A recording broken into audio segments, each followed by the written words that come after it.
What's up, y'all? I am Marcus, also known as ENB. Welcome back to Yharnam FM. Today we are going to continue on with the Forbidden Woods. I want to continue on with the story. We've got shit we want to get done. Antidote. That's it. There we go. I want my Molotovs. I want my antidote. And I said I was going to show you guys how to use this rope Molotov cocktail. This thing is really cool. It doesn't fling forward like a normal Molotov. When you push the button, you just drop it behind like that. It is really cool, and there's some very nasty tricks that you can do with it.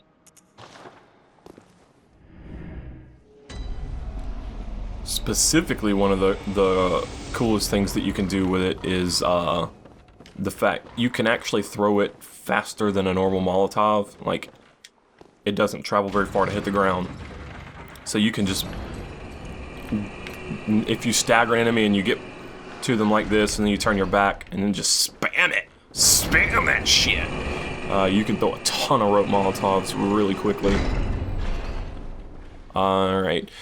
This part, don't blame me if I get lost, guys. I do get lost here sometimes. Oh shit.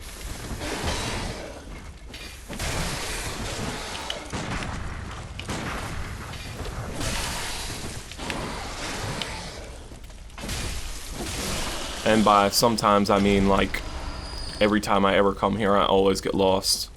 I don't know if the lantern's gonna help for you guys at all.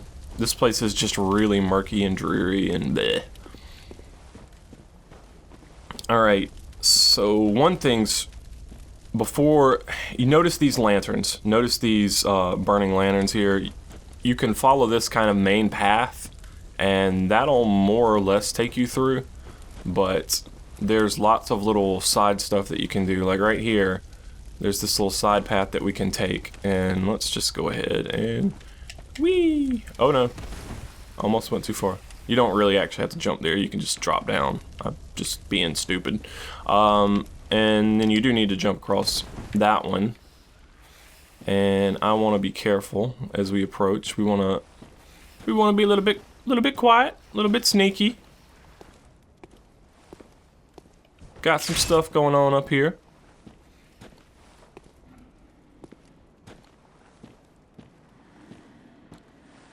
Well, I mean, you don't really have to sneak as far as I have, but if you listen closely,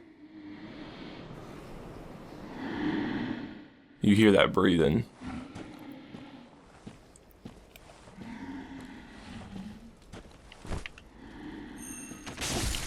Oh man. Oh, you're almost dead anyway. I mean, dead anyway. So you can come over here, you get some twin shards. You can get a little look at the area down below. You can take this and just jump down and whatever, but I prefer to try to follow the main path as much as possible so that I don't get fucking lost, and I'm still gonna get lost. So once we're done with that, just come back here, you just top down. And I'm gonna run back to the main path so that you guys see where we're at. I don't want you to get lost like I'm gonna get lost, and I am gonna get lost because this place sucks. So now we're back here again, and we'll run down here, and we're gonna grab this.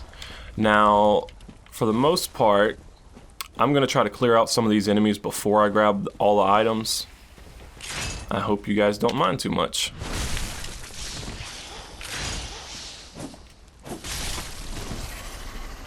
These guys are not terrible, but they can poison you, and they tend to blend in very well with the grass, especially if you're moving quickly. So you can always do that old Souls trick of just spamming right click as you move around to try to lock on, and that's going to help you discover them. But always check your 6. Murky blood gemstones. So these guys are going to drop these gemstones that let us put poison on our weapons. It's useful stuff. It's useful. Oh, you're not dead. And you see there, if you get hit, you're going to get a chunk of poison all at once. So, got them antidotes ready. And of course the heals. And of course the heals. Twin bloodstone shards. Alright, so just kind of clearing that path off. Did I just pick up... I went back on my word and started picking up treasures just by habit. I'm sorry. I'm sorry. These weird stone growths, if you remember, they look very similar to the heads of the statues in Grand Cathedral, right before Amelia.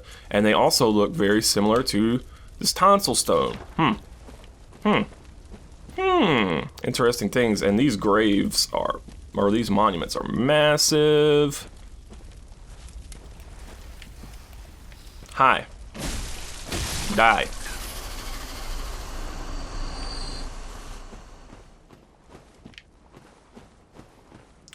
Once again, you can just continue down this main path, or you can explore around. I think we already killed the guys over here. I'm gonna go kill the guys over on the right now. Just kind of trying to thin out the enemies so that I have... the main point for me is if I ever get in some damn shit, and this is just like general advice for these type of games, always try to clear an area that you'll be able to go to if you just get in some damn shit. Like, if things go wrong, you want to be able to run away to a place that's going to be a little bit safer. So, we're going to do that.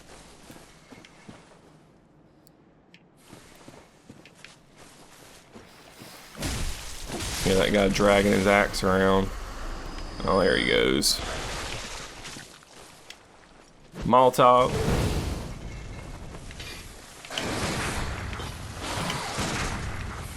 Some people say they like to parry these guys, especially during that specific snake attack. But I don't know. I prefer to deal with them from range personally.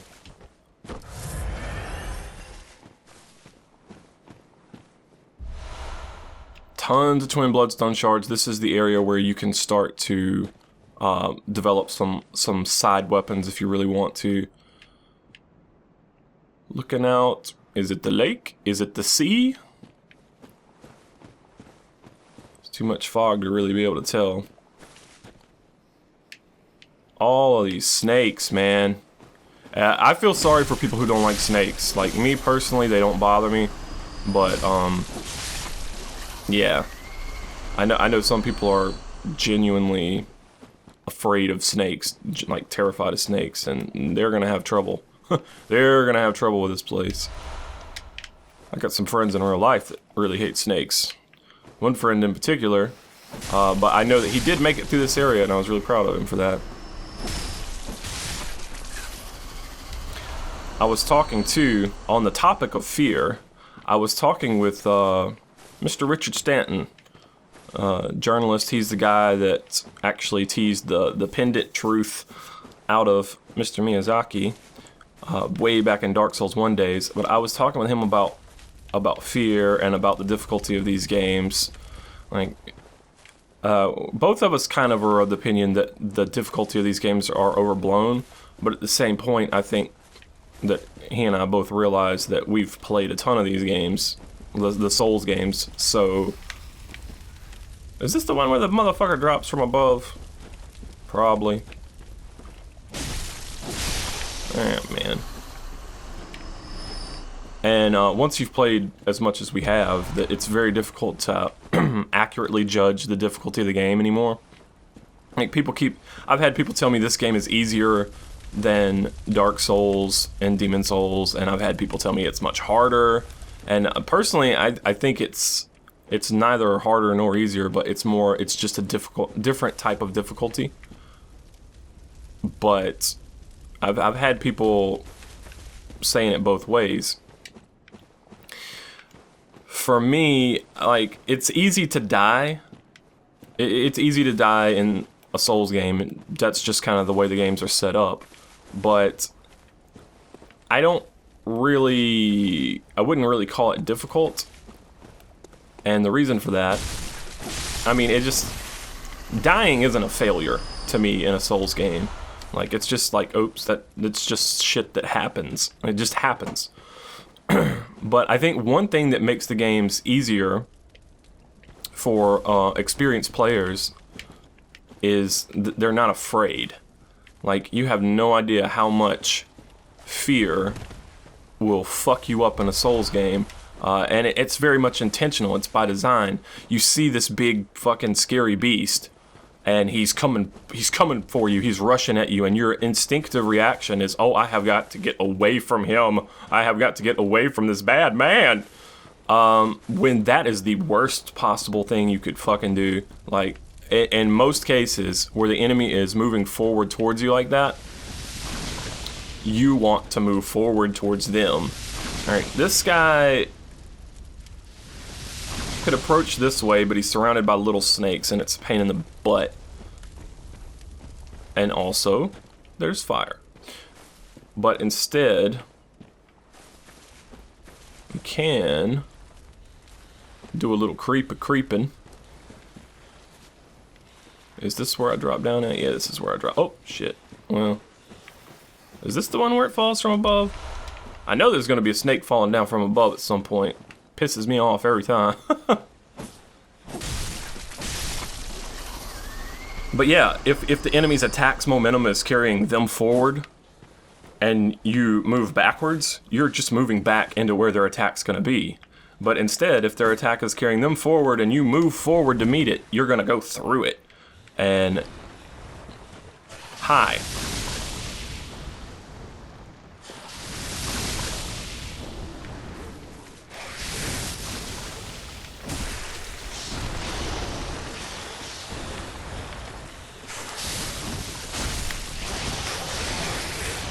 Molotov! Molotov! Oh shit. Getting a little crazy with the rolls. Mazel tov! I changed it that time. Did you see what I did there, guys? Did you see what I did there, guys? I don't know. I just... No fear, man. If you're afraid of losing your souls, like you got your blood echoes on the ground, and you're like, oh my god, I gotta get back to my blood echoes, oh my god, the pressure. That's when you're gonna die. That is when you're gonna die. When you're just sitting there like, fuck it, I don't care. Fucking blood echoes come and go, man. It's no big thing. That's when you're not gonna die. That's when you're gonna have a lot of success, because you're not fucking stressing about that. You're focusing on combat instead. Oh shit, no. Hey. Oh yeah. Suck it! There we go. I know that's very general kind of thing, but fear, man. It's all about not being afraid. That is the first fucking step in reaching the next level of, like, you're struggling. The second you stop being afraid of these enemies and you start moving forward towards them, and you don't, like, panic about whether or not you're going to lose your souls or your blood echoes or whatever. Once you reach that point, you're going to have a good time. You're going to have a good time.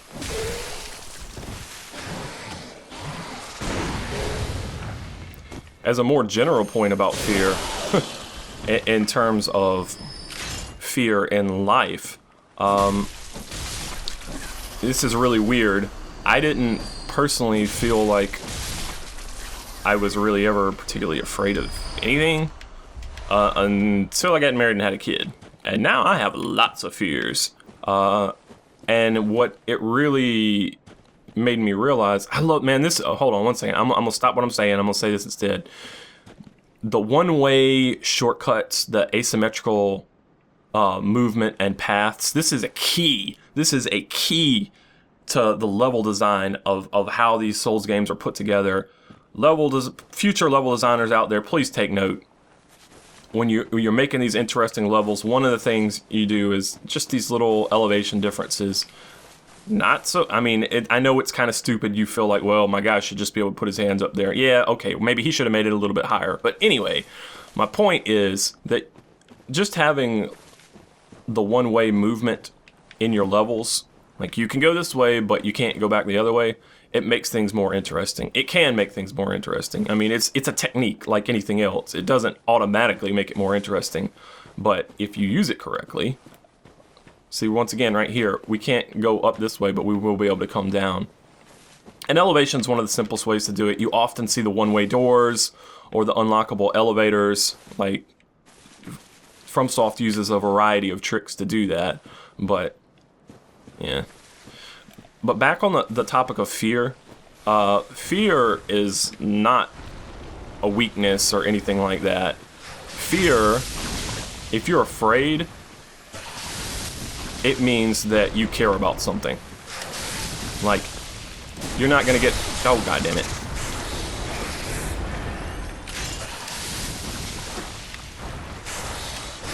You're not afraid if there's not something that you care about.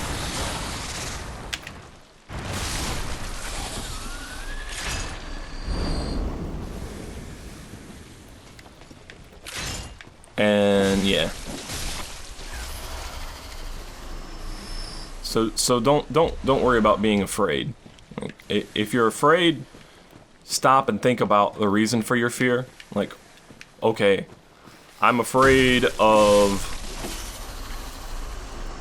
I don't know. I guess the most common sources of fear are physical. Like, you don't want to have your body, you don't want to be sick, you don't want to be injured, things like that.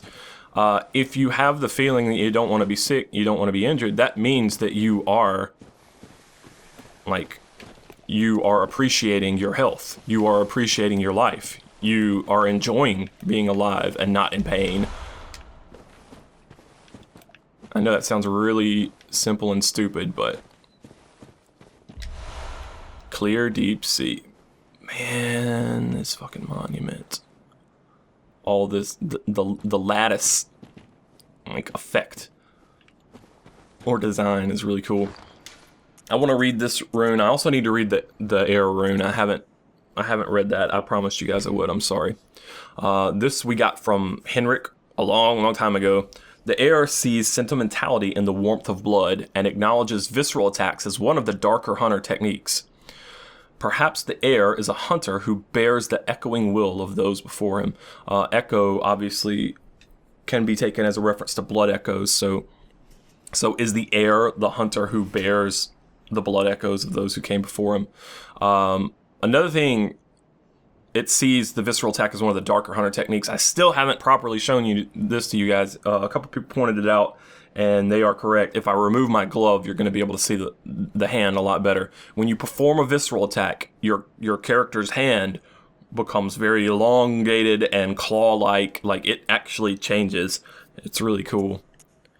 Clear deep sea. Yeah, it's formatted a little bit differently, but it's kind of the same text as before. Depicts down-reaching currents. This has poison resistance, so it's pretty useful here. It's also pretty useful for an optional area that we could already go to via the Tonsil Stone, but I'm gonna wait. Mainly, I want to just proceed through with the main story so that I can get my fucking Blade of Mercy. I think this character is going to use the Blade of Mercy along with the Rifle Spear.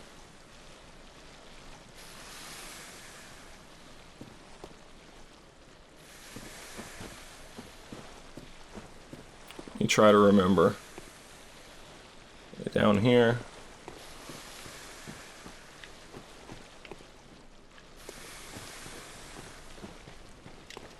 We've actually come a really long way. Like, it's difficult to appreciate how far we've come, but... okay, that's a messenger guy down there. Let's go back to the main path a little bit. And I'm gonna go kind of farther back than strictly necessarily. Farther back than strictly necessary so that you guys can try to keep your bearings too. Like, get back to some familiar territory. Think I've collected all the items so far.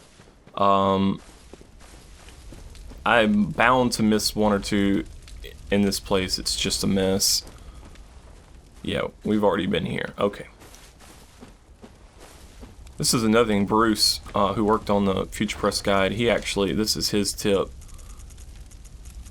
He said when he's exploring places like this, he actually does make use of these shining coins. Just kind of leave a couple on the ground so that you know that you've been here.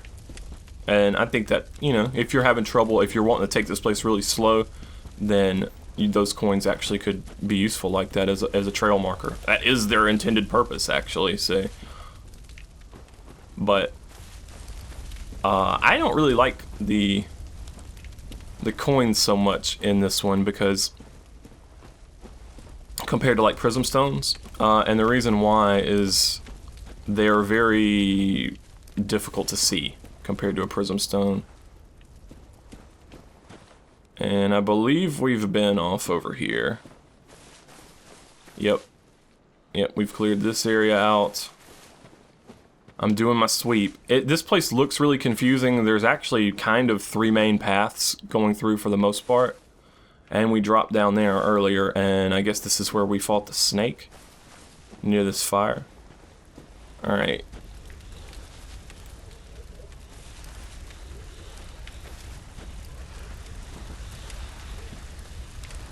So we're up to this point. The Tangled Woods right here. This is another landmark that you can use. You can jump down here and take a big shortcut, but we're going to miss out on some treasure if we do that. Instead...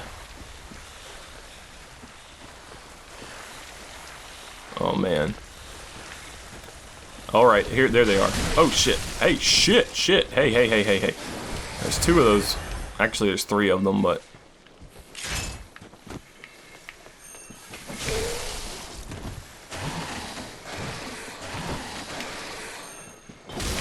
It's so good, man. I mean, I know a lot of people are tired of the rifle spear, and I'm trying to get to another weapon. The fact is, there's not that many weapons, so there's not that many weapons that work with skill, which is our primary stat. So we gotta just be patient with this thing. I'm trying to get to another weapon that we can use effectively. Oh shit. I fucked that all up.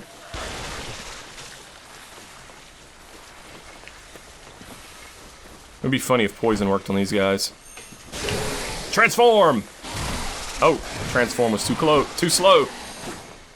Oh, but I did transform in the end. Oh shit, go! Yeah.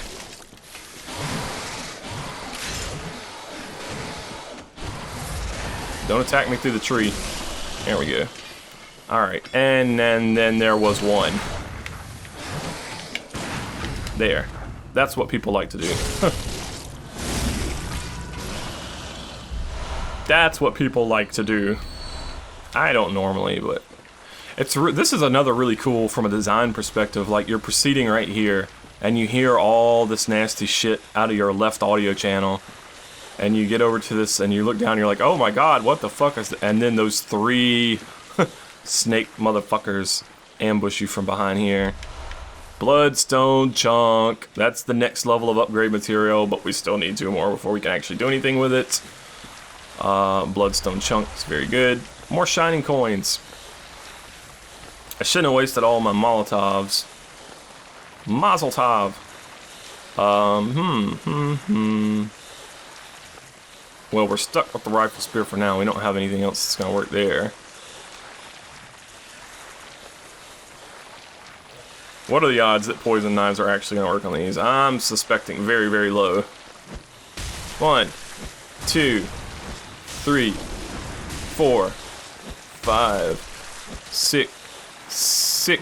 Oh fuck, he's gonna lose his build up. 6, 7, 8, 9, 10, 11. No. The answer is they are very resistant to it. Fuck it. Henrik loves these things. Did pretty good. Do I got anything else? Well, I don't remember. Yeah, I think fire. Oh wait, I can't buff this weapon because it's the rifle spear. Oh, fuck you.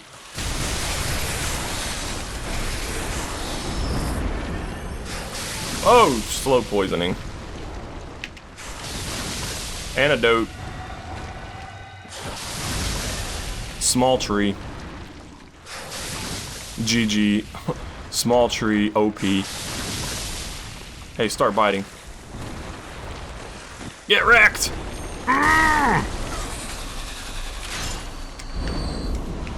Twin bloodstone shards.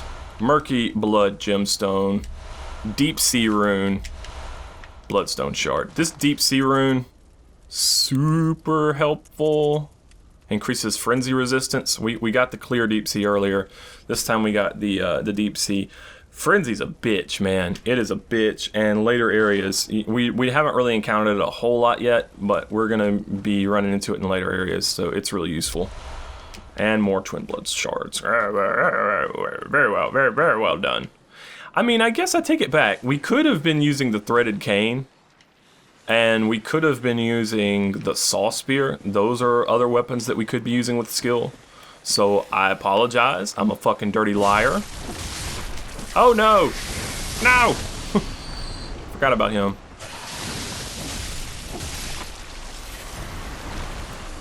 At this point, it's kind of a been there, done that with these guys.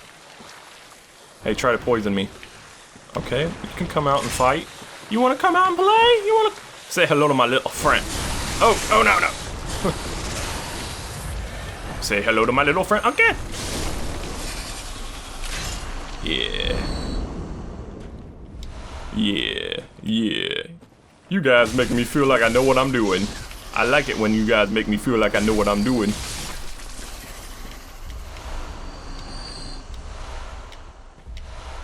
Got a bunch of those poison gems so far. Frenzied cold blood. I'm sorry, I'm looking at this fence. That's really interesting. Kind of the shit growing up on it. Frenzied cold blood. The manifestation of madness comes from a mind teetering on the very brink. Oh, we've already read that. Never mind. Excuse me. Excuse me. I'm wasting your time. I apologize. I apologize. We can hop down here. But I believe it's a one-way ticket, if I remember right. Or rather, we actually have some stuff that we have to do to get back. Boop, boop, boop. Let's go up this way for now. Where's the enemy? Where is the enemy? Sometimes the enemy never comes. Sometimes it is instead to show you something. That's another very typical FromSoft level design tactic, using items. Sometimes they put that item out there and it's kind of that horror movie thing where it's like you think something's going to happen, you think something's going to happen, and nothing happens. And then while you're feeling relieved, you picked up the item, okay, there was no enemy, and then you just walk away. But when instead, it was actually there for the purpose of showing you something. Like, the item leads you to a location so that you'll look and see something and notice something, whether it's an environmental detail that's going to help you figure out the story, or it's an environmental detail that's going to help you with the gameplay. There's only one snake bro down here. We'll go down and...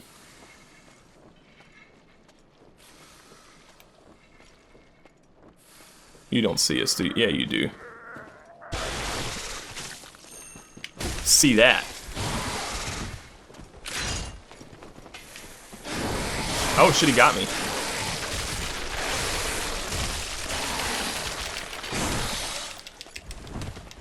I have heard that mashing L1 and R1 still works. I don't know, you guys may not know this, but originally the ability to mash L1 and R1 to get out of grabs in Dark Souls 1 was actually a bug. And I haven't actually had a lot of success smashing L1 and R1 to get out of grabs in Bloodborne, but I've had people report that it still exists, so it may still exist as a bug again. I don't know. Looks like praying or prostrating themselves before the graves, doesn't it?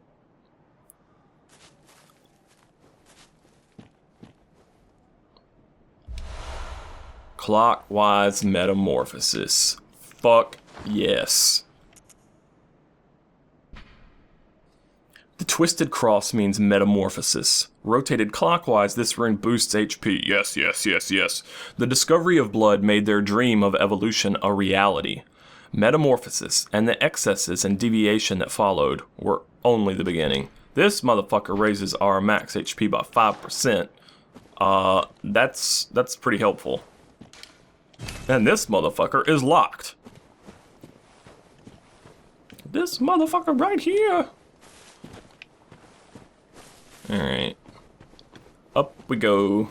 Up we go. I'm trying to keep it moving today. This place is really big, but I'm trying to get to the boss. I really am. YOLO.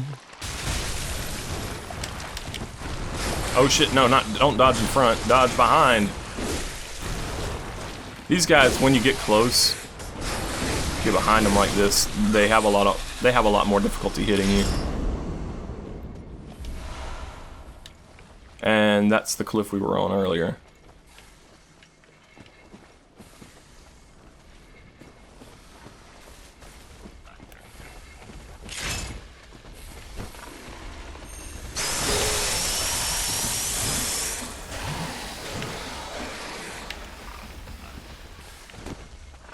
I know you hear the pig. Oh!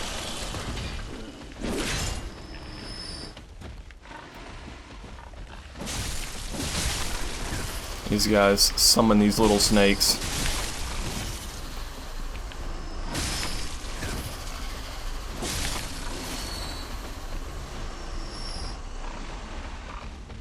Nothing we're not ready for, though.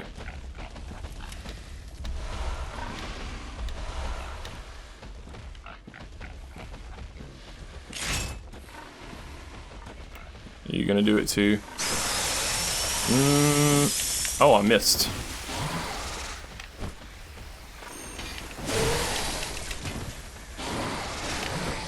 And die. Now we deal with the little guys. Kind of mop up. Beasts all over the shop. That's going so awesome. Eileen's so awesome. Actually, a lot of the bosses and NPCs are really cool. I just wish there was more content. That's my biggest criticism of this game, is that it just needs to be more of it.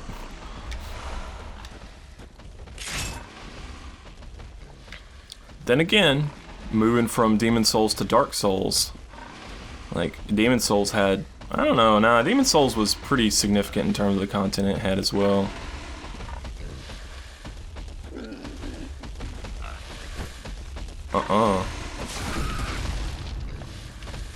Oh, I should have took my glove off so that you guys could see that, but I did not. Actually, let me go ahead and remove my gloves in case I get another opportunity to... Now this is old school NameBro right here. People just don't know. I played Dark Souls and Demon Souls, or rather I played Dark Souls without gloves. And people always, why don't you wear fucking gloves? Because I want to reduce my weight so that I can move more quickly. Is the actual reason for that. What do I want to do? What do I want to do? I don't want to proceed down there just yet. This is where I start to get lost. Like, everybody starts to get lost. Everybody gonna get lost here, man. I'm just trying to figure out which way I want to proceed. Actually, we are gonna go this way. So let me head back. Right up here. This is the Tangled Woods, you see. I told you, it's a pretty good landmark. This is back at the Burning Horse. I guess this is where that large snake with all the little snakes was at after we defeated that. I know it seems so long ago. Like, it's such a short distance. It's such a short distance away, but instead of proceeding over there, I guess I'm gonna drop down over here and do this from this direction.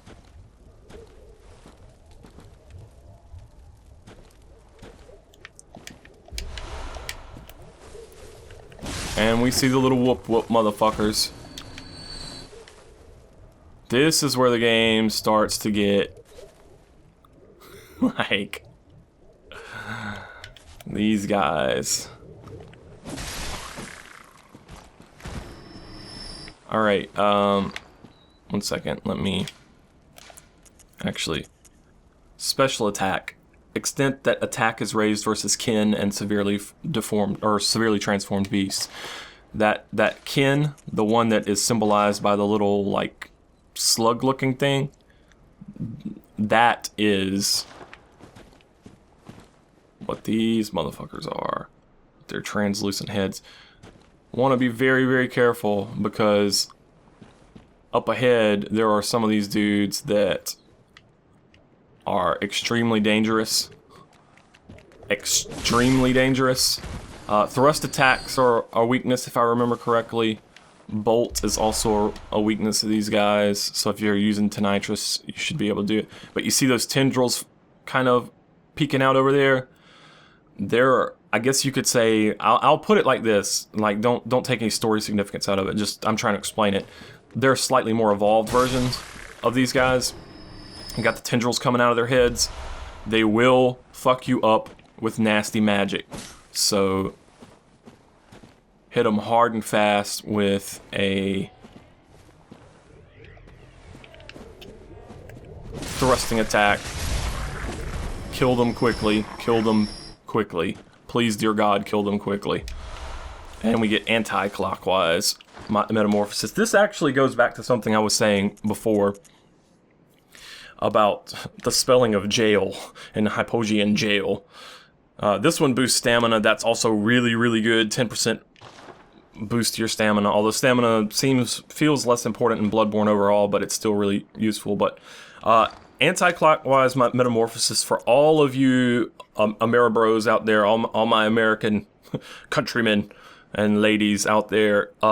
We say counterclockwise, right? Well, anti-clockwise is apparently more common in England, I suppose. Not just England, but I guess all the UK. I don't know everywhere that says anti-clockwise. I have to be honest, and this may surprise you anti-clockwizers. I had never heard anti-clockwise before because we say counterclockwise in America, and it's just a different way of doing things. But the point is, the localization company that worked on the game is based out of the UK, if I recall correctly, and I'm pretty sure that I do.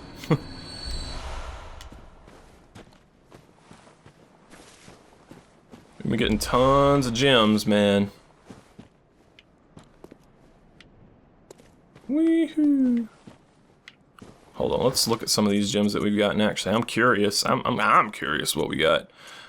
These Tempering Bloodstone Gem 2s. They have slow poison effect on them. They got that physical attack up. That's good stuff. The Murky Blood Gemstones are... That's a really stronger slow poison effect there. Secondary effects aren't that bad either. This, oh yeah. Oh yeah, hell yeah. That's good stuff. Alright, alright. Getting some gems, man. Really, really getting deep in the game. We're starting to get some gems. Starting to get some gems.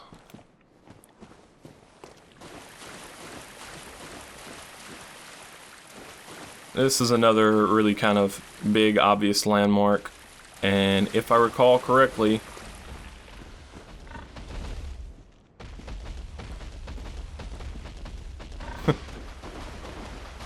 get a little preview of what's ahead for us. If I recall correctly, this path leads back up towards where we were. Nope, maybe not. Maybe it just leads you around the oh no, yeah it does. Come back up here.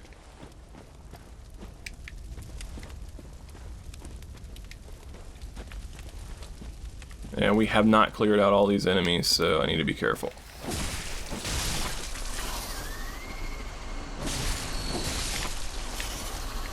I'm trying to balance progress with actually fully exploring these areas.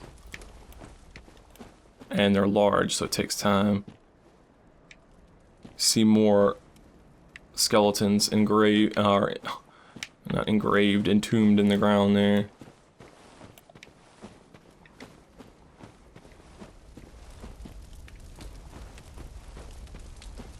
And I'm lost. Wait, is this the... Yeah, okay, that was where the big pig was. And here we go. Yeah, now we're back to where we were. So this is the alternate path, is to go and head down this way.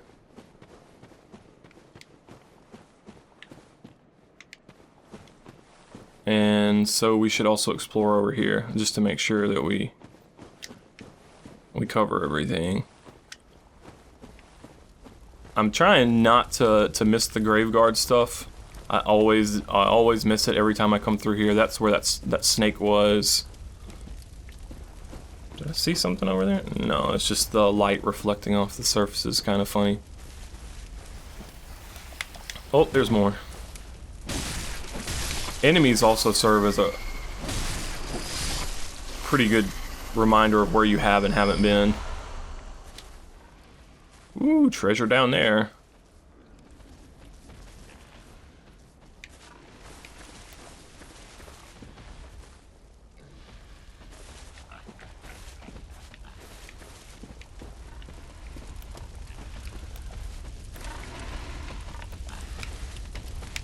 There's got to be more to this situation. Yep.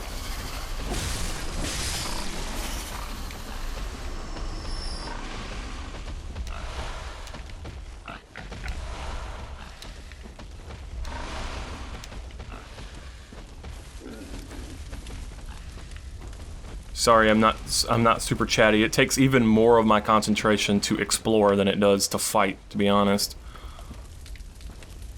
Because I'm stupid. Yep, no, it's over there. There it is. Okay. I need to go up here. I gotta go up to where that log bridge is at. But I don't remember how to get there.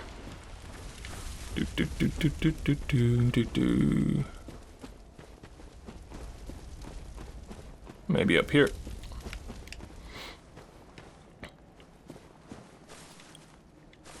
And have a look. There we go.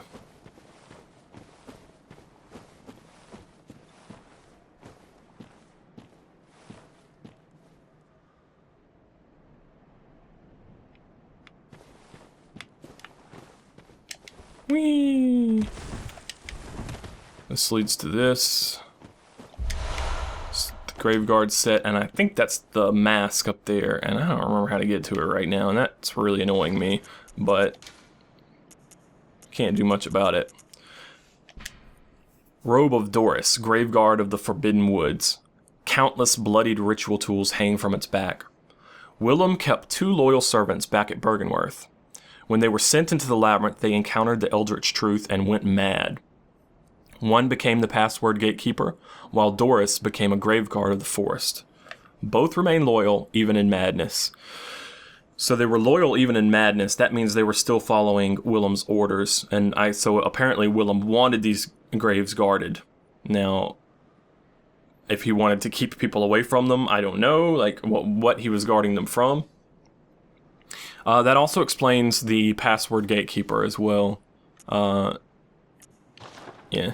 They're kind of, I guess, minor characters in the lore as it is right now. And so that's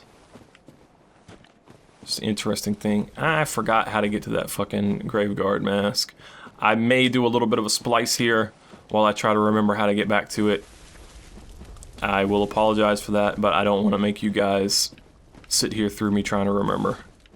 Okay, forsooth, it took more time than it ought to have, but here it is right here. So this is that burning horse right there. If you come this way, you see the broken rail, and I believe this gap, I think jumping this gap is actually what leads to it. So here we go. There we go, and that should, yeah. All right, found it, great. Super!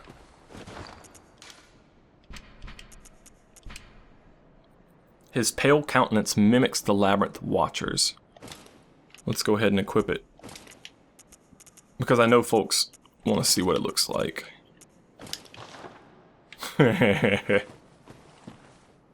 Mimics the labyrinth watchers. Fucking freaky shit.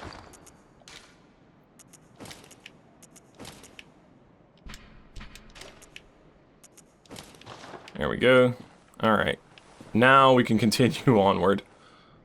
Sorry, I did not want to neglect to show that because it's actually one of the items that's a pain in the butt to remember how to get to.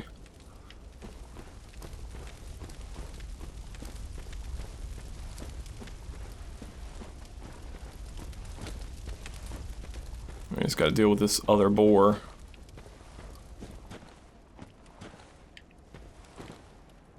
Or not.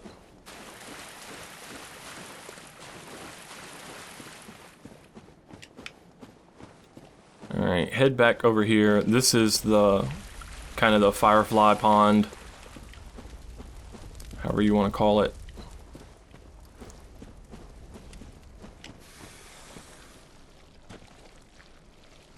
I hear you. Snake eater!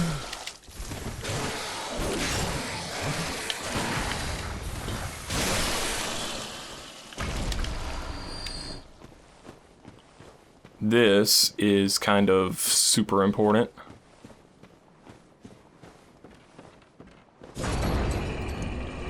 This is our shortcut. It's gonna help us get back to the boss quickly if we have trouble, and we might. I haven't fought Shadows of Yharnam in a long time, so might kick my ass around a little bit. This is back in the windmill. This is the shortcut that didn't work, the elevator that didn't work. This is actually where that is. So now we can very quickly from the lamp to the end of the level, 2 quick elevator rides, and we can get all the way back down here.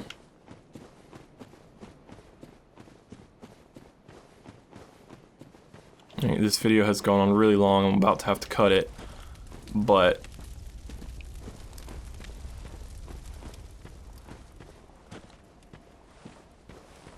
let's try to get to at least to the boss fog, and then if I at this point, if I get to the boss fog, I'll probably put the boss in a short video that will be uploaded at like exactly the same time.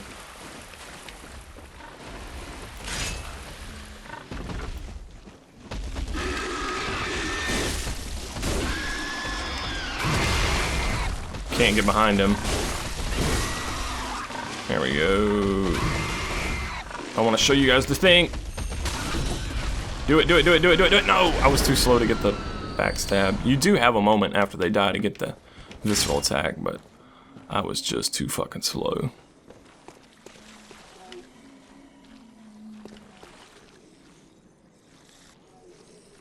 Ghouls.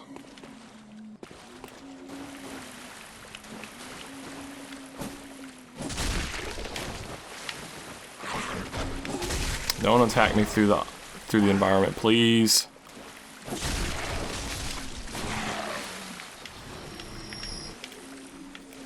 Okay, lock on him. There you go. Oh, I can attack you through the environment. Fair enough.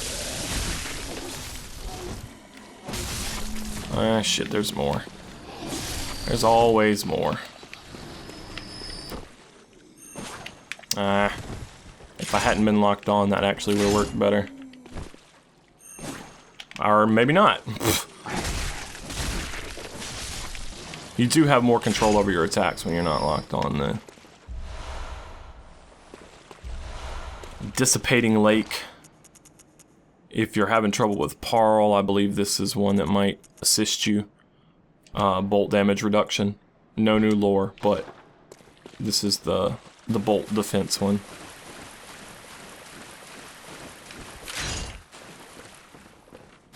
That's interesting. I guess that's another way to get around the boar if you really...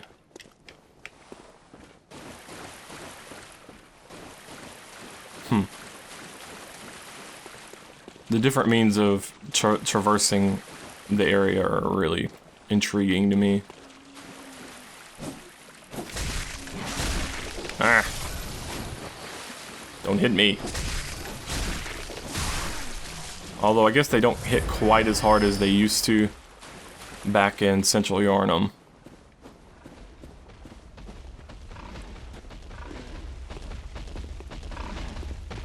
Do you see me?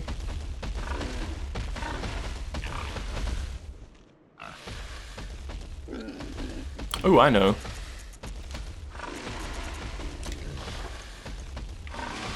Hey, go look at that. Does that work? Yeah, it does. Ooh. Oh no, I missed it. No, no, no, no, no, no. There we go. Show it. No! Yeah, there we go.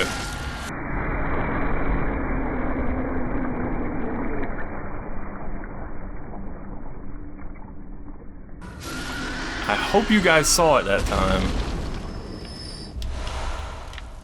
If not, I don't know what I can do, man. It's a really subtle effect, but especially in taken in conjunction with that rune that we got earlier that talks about hunter attacks being a dark technique. Which one was it?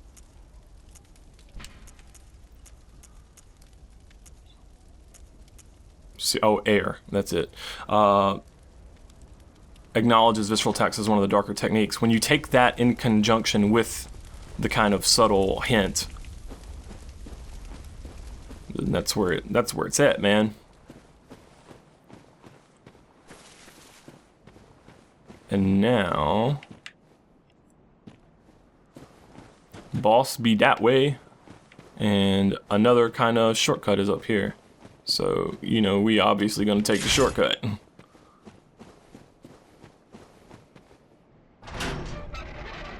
You remember this gate, right? We dropped down from up there. So this is another way back to the boss pretty quickly if you're looking for. I don't actually know which one's faster. I'm hoping these guys don't fuck me up. Alright. We are at the end of the area.